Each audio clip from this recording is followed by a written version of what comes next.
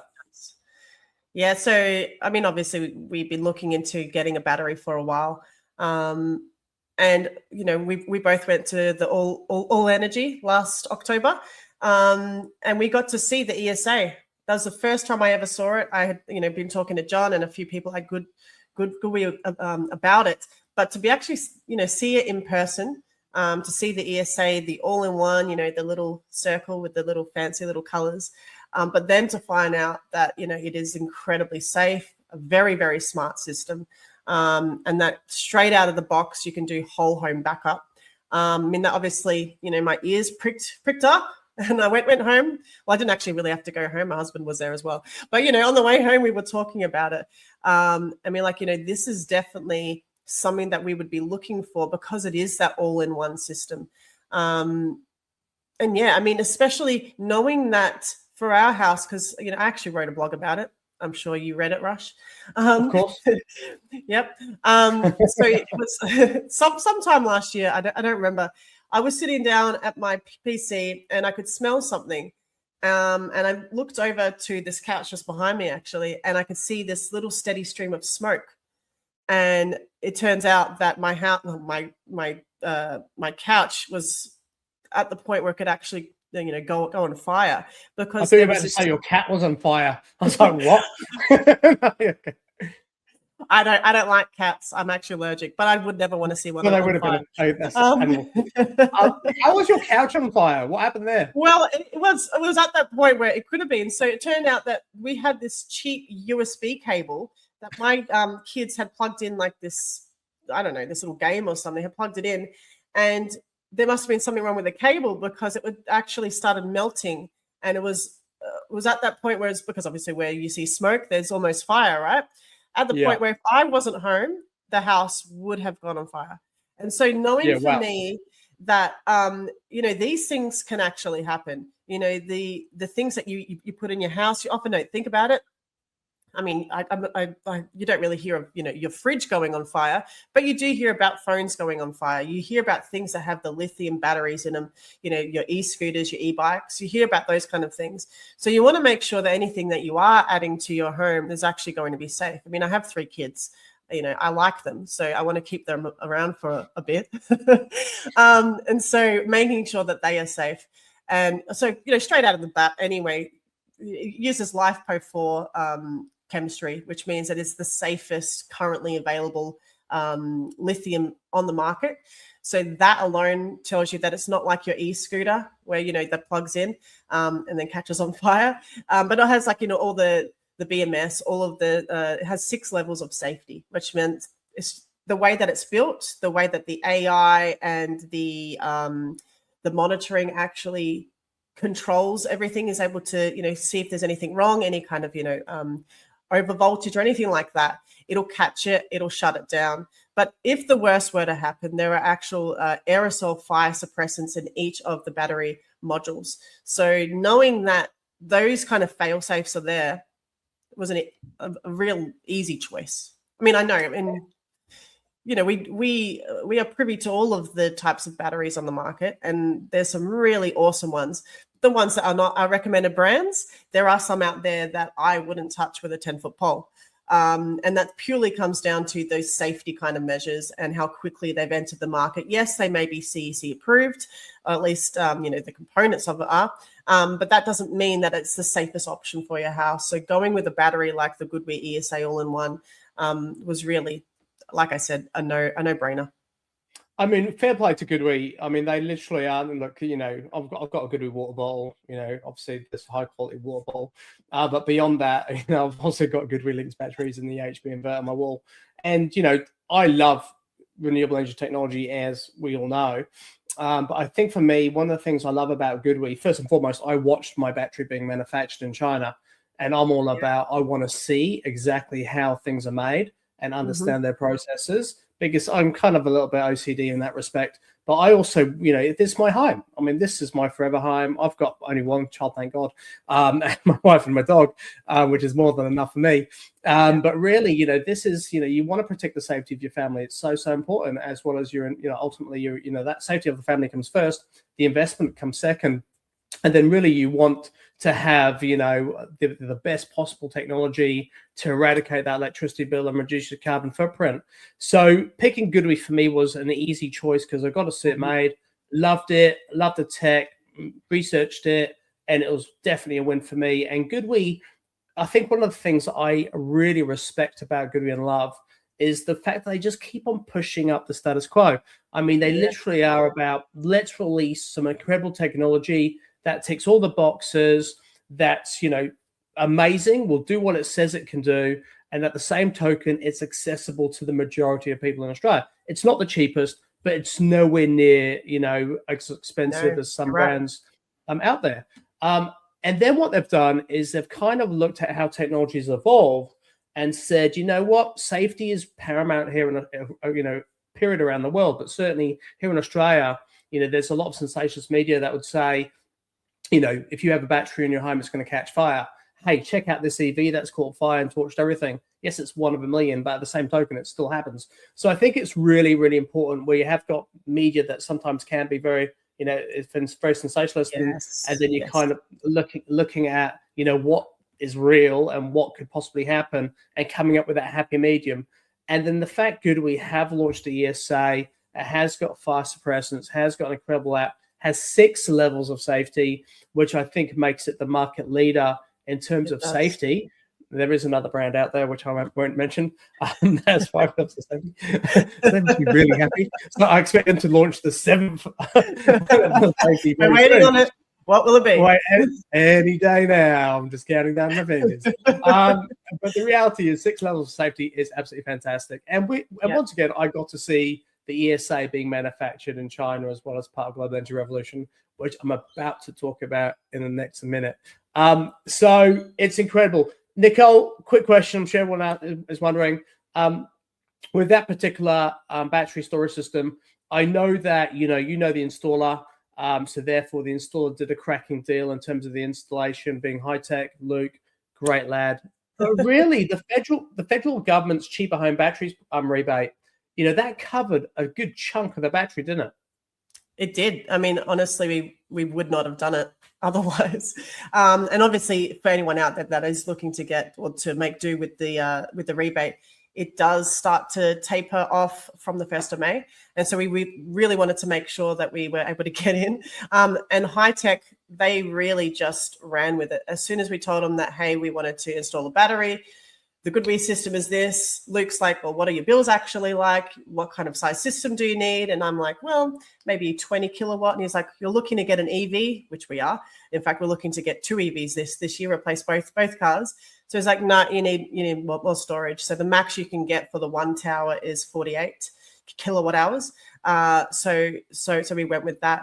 But again, we wouldn't have been able to do that without the Cheaper Home Batteries program. And that covered, a little over 30% actually of the actual cost. So what would have been, probably 25, it would have been about a $25-ish thousand system. We got it for around 15-ish. So definitely, which is amazing. Absolutely amazing. And it also means that now that we have joined a VPP, that not only is everything going to be covered, we still haven't taken, though that's not true. We have taken some watts from the grid now because we use the 3 hours of the free electricity during the day. But outside of that, we haven't taken anything from the grid. And with the VPP, we're actually in credit already, and it's only been like a week since we've been able to join it. I think we're already like $4 or $5 in credit. So not only is that covered our daily supply charge, which I think is like $1.30 now, but it's gone over and beyond that. So that, that investment that we've put into this, we're going to see that return on investment very, very fast. Yeah, which is absolutely insane. I mean, I've had battery storage now for probably close to a year, and I haven't had one electricity bill since then. So my bill so good, isn't it? It's crazy. My bill's in credit, and I've changed electricity retailers. I've only changed once. I've had 2 different electricity retailers in those 12 months because the feed-in tariff on the first one was just absolutely rubbish. So I went to another one, which with a slightly better feed-in tariff. And all I'm essentially done is just, as soon as I've changed, withdraw, they just deposited the credit back into my account, gone to the other one, and then it's just constantly in credit, which is absolutely amazing. Good job, Nicole. So that's epic that you've done it. I'm so happy for you. I knew you'd copy me eventually. I'm glad you did. It is a competition, Rosh, and I think I'm winning. I'm not going to say anything right now because it's still only March, and I have a few irons in the fire. Anyway, it doesn't surprise me. we'll talk again about that later. Okay, what I've been really wanting to talk about, and this has already gone on for like over half an hour, and I've mentioned the Global Energy Revolution TV show, but I'm going to mention it officially now. So what I'd like to do, using the powers of podcast technology, is play a quick preview on the television show. And I have to say that this beautiful promo was expertly put together by Nicole after the producers sent her the high quality footage that they filmed. Let's take it away. The world is in the middle of a monumental shift, a once-in-a-generation transformation in how we power everything. Our homes, our cars, our cities, and our future. Clean energy isn't coming one day. It's happening right now.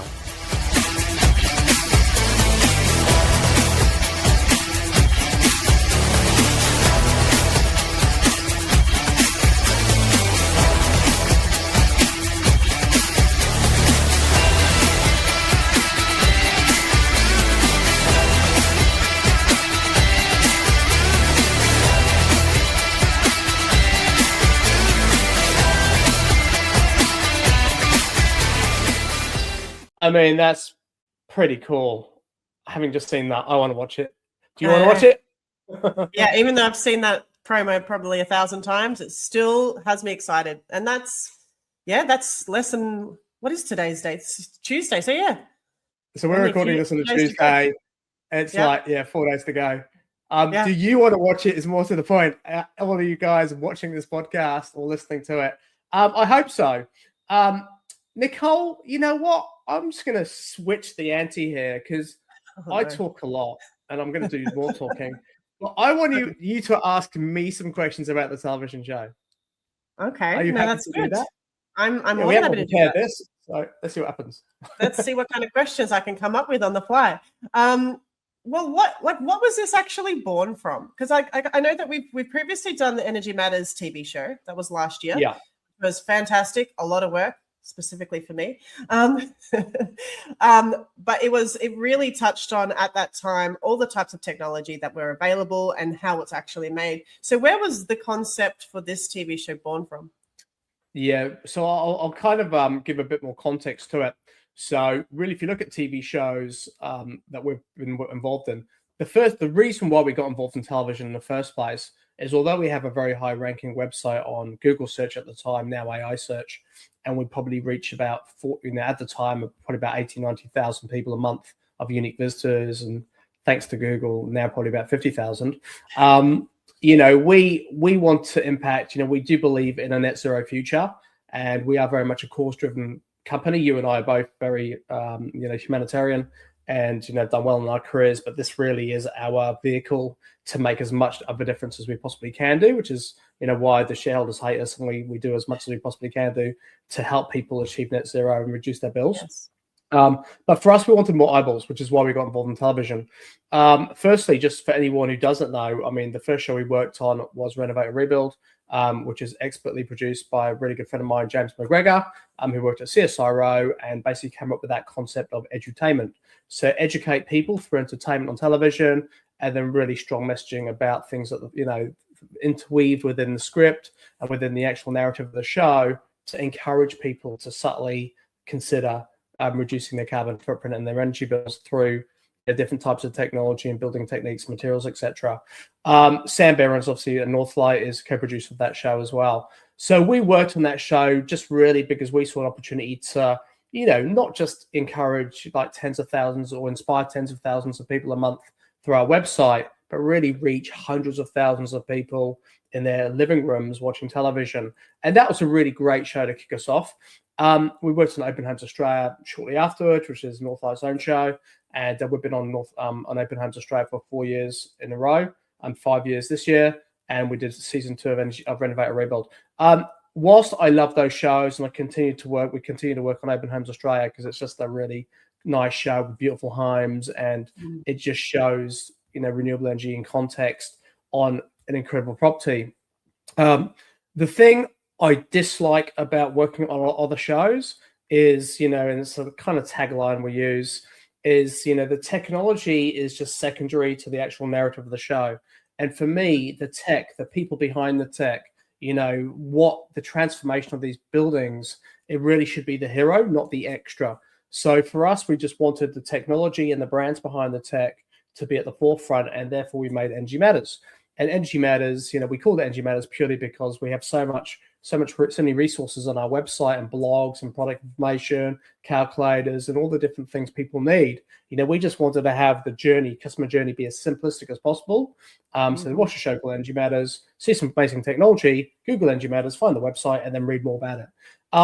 So the show for us is kind of like an opportunity just to give them a snapshot as to each of the different brands, the different type of technology, what's out there, and then they can do their own research thereafter and choose powerfully if they wish to install any type of renewable energy technology, embrace EVs, electric, things around their home, and then if they need our help to access, different retailers and installers, we can do that too. So Energy Matters was great for that reason. Where Global Energy Revolution came from, as part of Energy Matters, we did film in China. And we filmed for like ICO, watching solar panels being made, which I now have on my roof. GoodWe inverters and batteries being made, which I have in my house, as well as Blue Eddy. They weren't on that first show, but also Lavo, who showed us how to make hydrogen, which was incredible. I love that one. That was really, really cool. Man, it literally was being back in like chemistry at school. It was so cool. And I was going to get myself into so much trouble trying to play with the different types of alloys. So, in the end, they're like, please get this guy out of here. Anyway, but that was absolutely awesome to film. But what I realized whilst I was filming in China, which is what I already knew, but I'd never been to China before then, was how incredible China is. It's clean. The people are lovely. The food is my favorite anyway. But really how advanced the technology is and the manufacturing methods in China just absolutely blew me away. And I already knew that it was essentially that invested billions, if not trillions of dollars in infrastructure, research and development. They can do things with robotics we only dream about. And, and seeing it firsthand and in real life made me realize there aren't people walking around with pallets on their shoulders. There are no sweatshops. I mean, really, it's fundamental brilliance of engineering that we're seeing over there. And they really care about, developing the best possible technology, for the world and want to be a global leader in renewable energy. So having seen all that firsthand, I was like, I really want to explore this more. And also really understanding, global energy revolution is something that we mention internally in-house when we talk about the energy revolution and how it's really just going through the roof. And when you consider that the majority, and this is what I always refer to media here, because although we're media in some part, what disappoints me is how media just basically really preys on people not really doing research and creates false impressions. And don't get me wrong, China was and probably still is slightly the world's largest polluter, the most, emits the most amount of carbon than anyone around the world, because it has a ridiculously large population, like 1.4 billion people compared to the 25 million in Australia. And then when you put that in context, China is 20% bigger as a continent than Australia. So, I mean, their carbon emissions are crazy. But then when you divide their carbon emissions per person, by that, they emit per person half the carbon that we do in Australia. Yes. So we emit twice as much as someone in China per person. So I've decided to change angles for this chat, Nicole, because it's really serious. So no technology issues whatsoever. So I, really, I knew that China was going gangbusters in terms of installing renewable energy technology, because they've really taken on this net zero, as a goal, right? As something, we have to do this. We've been the largest global emitter of carbon. We're getting slated for it. And the reality is, we manufacture a lot of stuff, and so therefore we need a lot of energy. But you know what? We have a responsibility, and we're going to take that on the chin and go for it. And they've really gone for it. So for me, Global Energy Revolution was really an opportunity to, go to China, go around the world, and explore how, not just in Australia, are we on this energy evolution and looking to achieve net zero and reduce our energy bills, but how it's being done around the world, and then how that translates to what we can do back here in Australia. So the first episode of Global Energy Revolution, as you know, goes to air on Saturday at 2 p.m. And a big chunk of the show was filmed in China. When we went and visited GoodWe, we went and visited Bluetti, we saw Alpha ESS, which is a battery installer here as well, and then also Geely to look at how cars were actually manufactured, and really then sort of understanding the whole ecosystem of products that are manufactured in China but available over here, how well they're made, first and foremost, just to any negative media out there who is kind of like misleading people about, what it is to have a Chinese manufactured product. People get to see firsthand how things are made and the people making them and the processes used to make them. So it kind of at least gives people peace of mind at home, knowing that, they've actually done a really, really good job. I can see how that thing's put together. It looks amazing. And that's kind of what Global Energy Revolution is about. It's kind of more, it's what we can't do in a blog, and what we can't sort of, even in this podcast, we can't really describe it. You can only really see it to believe it. And through Global Energy Revolution, you kind of get to see it. No, that's awesome. And look, I've actually seen, I don't know if you have, but I've seen the full episode already. I've had to be given the content. I have to create some stuff from it. But I tell you what, the quality of the manufacturing, obviously I wasn't there, but from being able to see that there's quality assurance at almost every single step, and it's so automated, but the human touch is still really there. I think it gives that peace of mind where, prior to all of this and the Energy Matters TV show, I kind of pictured, I don't know if you did, but just like a bunch of people sitting around a room, just tinkering with a few things. And it didn't really instill confidence in me. I've always, heard, obviously, China, like the world leaders when it comes to, the line of work that they do and the quality of work. But until you actually see it, and you've obviously seen it in person, I get to see it through a tiny screen. You don't really appreciate the amount of technology, the research and development, the just pure investment, just even into the size of the factories alone. Like that to me tells you enough to know that the stuff that ends up in your house, you shouldn't need to worry about it, especially the brands that we've been working with. No, completely. And I think for me as well, I mean, I studied, I'm half engineering, well, I did aerospace and then industrial product design at uni. But as part of my degree, we'd make, my degree is all built around, designing and building products. So we'd come up with an idea, a concept. It could be battery storage. We'd then have to work out how to manufacture it, and all the processes involved, and we'd have to make it. And I just remembered being in a lab at uni with my soldering iron, just putting together circuit boards. But really, to look at that process, to understand electrical engineering to a point, and having worked on, sort of these types of products. I kind of half expected to see that in China, and then just to look at the technology, how things are running through the conveyor belt, have got different stations that are all completely operated by robotics, with multiple, boards being soldered at the same consistently, and all these circuits being placed down with all the robotics, was absolutely incredible. So really, it does show you the scale of engineering, and as you just highlighted, the cost of it as well. Because I suppose where I feel, a little bit bad for manufacturing here in Australia is, we would love to manufacture our own solar panels and our own inverters and batteries and EVs and all this great technology. But the capital investment would be so significant. It would be like, I don't know how those companies would get a return investment. And, there's a few brands over here that do, if not the entire, but partially manufacture technology and maybe get components from overseas and assemble them over here. And some do actually try and make the whole thing. But how can you remain competitively priced, when your infrastructure costs are so expensive? Because you have to somehow offset those costs. So it's impossible to be competitive. So kind of almost what we've, kind of realized, and I think, everyone should just take this as it's intended. If there's an opportunity to send, if you listen to John Grimes from the Smart Energy Council, CEO, that did a short interview for us on the show, all this technology, PV, sort of solar panels, different types of technology was invented here in Australia. Okay, so everything was originated and invented here in Australia. And then the Chinese have taken that with working in unison, and they've manufactured it, and they've designed and created these incredible, elaborate sort of ecosystems to build this technology and get that price point to a point at which it remains highly advanced, high quality, but cost effective to then export it around the world and people to be able to pay a reasonable, if not really good price for really, really great technology.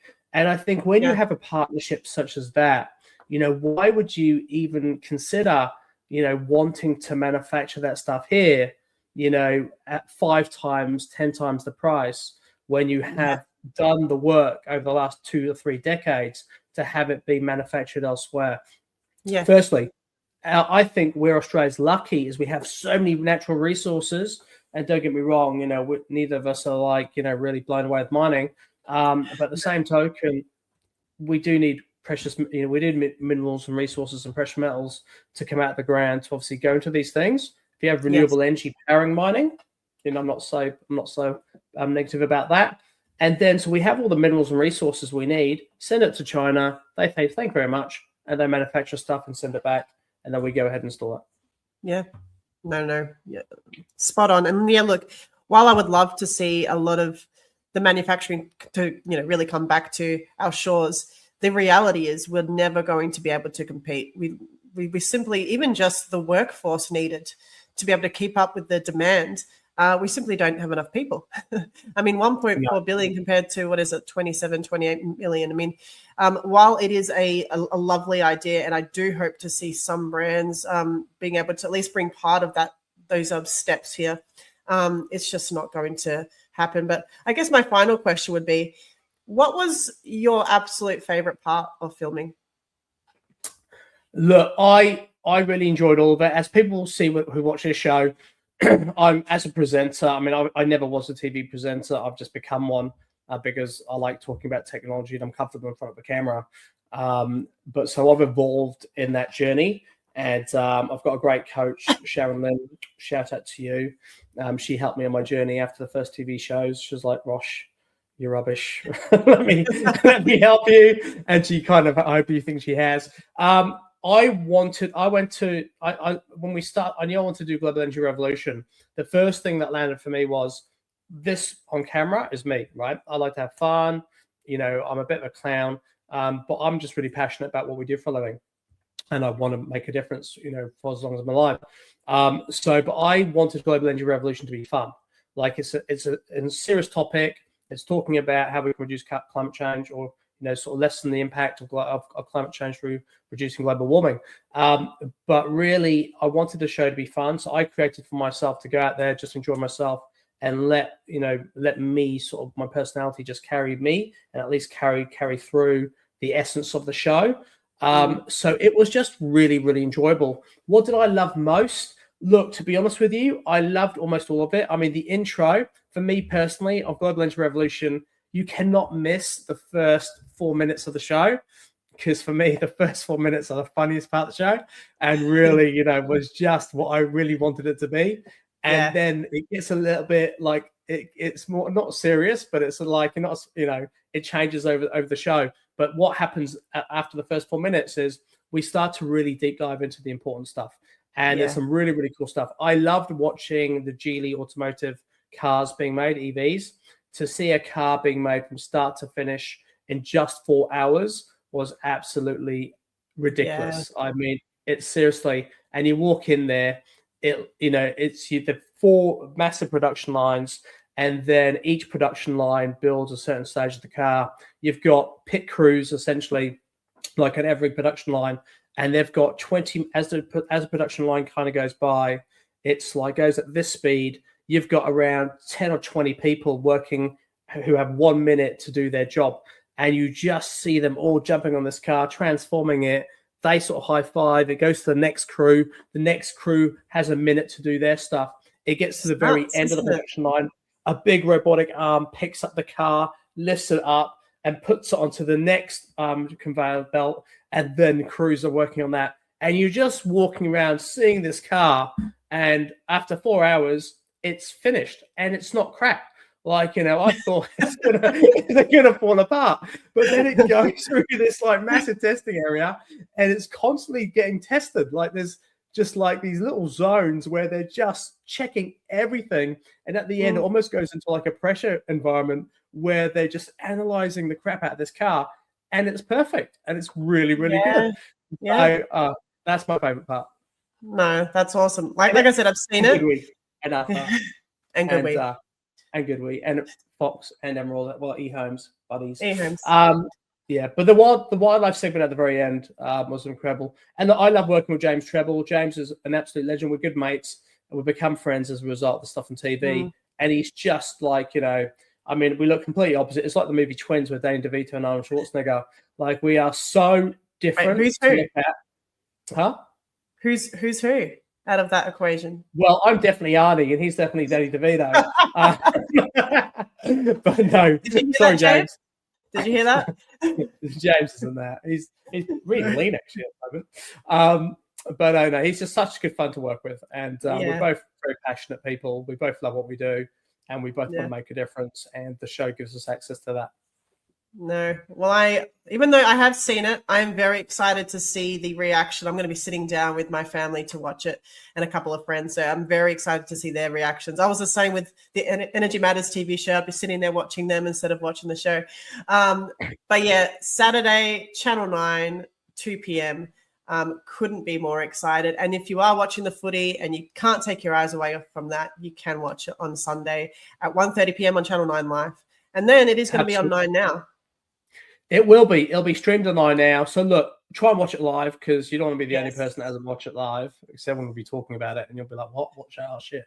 But it's it. But if you, as Nicole said, it will be streamed on 9 Now shortly after it airs. Probably takes about a week after it airs on Saturday. Yeah, before it goes on 9 Now. But we'll be talking about it on our social media. So and we'll certainly be directing people to check it out. You'll love it. It's really, really fun. And look, just for anyone watching the show, give me feedback, because we haven't started. We're about to start. We're in pre-production for episode 2, and we're still working on episode 2 before we go and film it. So any ideas you have, any things you'd like to see in the show, any ideas, suggestions, saying, Rosh, this was great, that was crap, tell me. Obviously, don't publicly shame us, because unless you really, because I'm the one that has to mediate that on social media. delete. Delete. We'll reply to that comment. That was a good one. But at the same token, I want your feedback, because we're not making the show. This show is designed to educate the audience, right? To show you guys what answer questions that you have, and really any concerns you have, and any things you want us to explore further. That's what the show's designed to do. So, any questions, any suggestions that you have, let us know. And, can't guarantee we'll do it, because it's only a 60-minute show with 6 brands. But at the same token, we have other TV shows that are in pre-production that are coming out late in the year that we may be able to answer your questions about. And certainly if we can take some of those comments for episode 2 of Global Energy Revolution, we certainly will do. Absolutely. Well, thank you, Rosh. That was good. You're welcome. I'm going to have to go and edit this now. Well, we're going to have to go because my laptop literally is about to run out of battery, and I've just the camera's already died. now my laptop. This is tragic. I'm still going. On to the next podcast. No, thank you. On to the next one. All right, Nick. Well, firstly, thank you so much for joining us today. Really, really appreciate it. It's always a pleasure chatting to you anyway. Value your input and your you're my left and right hand person. So thank you so much for everything that you do for Energy Matters. It's obviously appreciated, and I think anyone who's one of our subscribers or loyal sort of returnees to our website, to our to our business in general, would see all these incredible things on our website, and it's really down to you. So, mate, you're a legend. Thanks. No worries. And you're not getting a hamper. Anyway, thank you so much for your attention today. Sorry about the changes of technology and camera. It's you just can't plan these things, can you? But look, Energy Matters, Global Energy Revolution goes to air this Saturday, 2 p.m. on Channel 9. First time our show has been on Channel 9, so very, very happy. It will be on 9 Live on Sunday and a couple of times throughout the week as well, and then it'll be on 9 now. So tune in if you miss it live, and you'll be able to watch it at your own leisure. But now, thank you so much for your time watching this podcast. It has been a biggie, feel free to embrace renewable energy technology. Cheaper Homes battery program is still in play, even from May onwards. So if you haven't installed batteries yet, don't worry about it. You've still got time. There's loads of technology out there that's coming out this year as well, some of which you'll see in a show. And on top of which, the rebates are still really, really healthy. The size batteries are scaled appropriately, so you can choose the right system for your home. All the best. See you next time.